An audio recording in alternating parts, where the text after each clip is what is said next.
আসসালামু আলাইকুম রহমতুল্লাহ। সম্মানিত দর্শকবৃন্দ, বাংলাদেশে মাদ্রাসা শিক্ষা ব্যবস্থা নিয়ে আমার যে ধারাবাহিক ভিডিওগুলো রয়েছে তার মধ্যে আজকে অত্যন্ত গুরুত্বপূর্ণ একটি পর্ব নিয়ে আলোচনা করছি। আমরা বর্তমান সময়ে দেখতেছি যে প্রায় পাড়া মহল্লা মসজিদ কেন্দ্রিক মাশাআল্লাহ প্রচুর মাদ্রাসা প্রতিষ্ঠিত হচ্ছে এবং এই মাদ্রাসাগুলো ছাত্রছাত্রীর সংখ্যাও নেহায়েত কম নয়।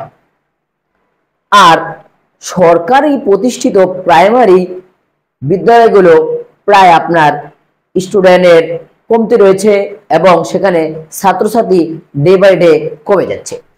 গবেষণায় দেখা গিয়েছে যে বর্তমান সময়ে এই পাড়া মহল্লার ছোট ছোট কিন্ডারগার্টেন সিস্টেমের মাদ্রাসাগুলো পড়াশোনা মান অনেক ভালো, কারণ টিচাররা এখানে যেই পরিমাণ পরিশ্রম করে একটা প্রাইমারি স্কুলের টিচাররা তার সিংহভাগও বা তার একেবারে কম সময়ের আসলে তারা মেহনত বা পরিশ্রম করে না।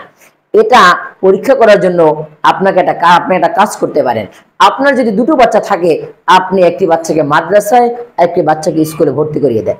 1 বছর পরে আপনি যাচাই করে দেখুন যে আপনার কোন বাচ্চাটা পড়াশোনায় ভালো পারে, পড়াশোনা আদব আখলাক স্বভাব চরিত্রে ভালো, তাহলে আপনি বুঝতে পারবেন যে আসলে এদেশে মাদ্রাসার প্রয়োজনীয়তা কতটুকু এবং মাদ্রাসায় পড়াশোনার মাধ্যমে আপনার আমার সন্তানের উপকার হয় কতটুকু। আপনার আমার সন্তানের উপকার মানে এই সমাজের উপকার, সমাজের উপকার মানে জাতির উপকার, জাতির উপকার মানে রাষ্ট্রের উপকার। অতএব সিদ্ধান্ত আমাদেরকে এখনই নিতে হবে এবং এই মাদ্রাসাগুলো বিভিন্ন সময় বিভিন্ন সমস্যার সম্মুখীন হয়ে থাকে। এদেরকে বাঁচিয়ে রাখার জন্য, এই মাদ্রাসাগুলোকে আপনার ধরে রাখার জন্য, বাচ্চাদের পড়াশোনার উন্নতি করার জন্য আমাদের সামাজিকভাবে এই মাদ্রাসাগুলোর পাশে দাঁড়াতে হবে এবং এদের যত রকম সাপোর্ট বা সহযোগিতা লাগে আমাদের করা উচিত।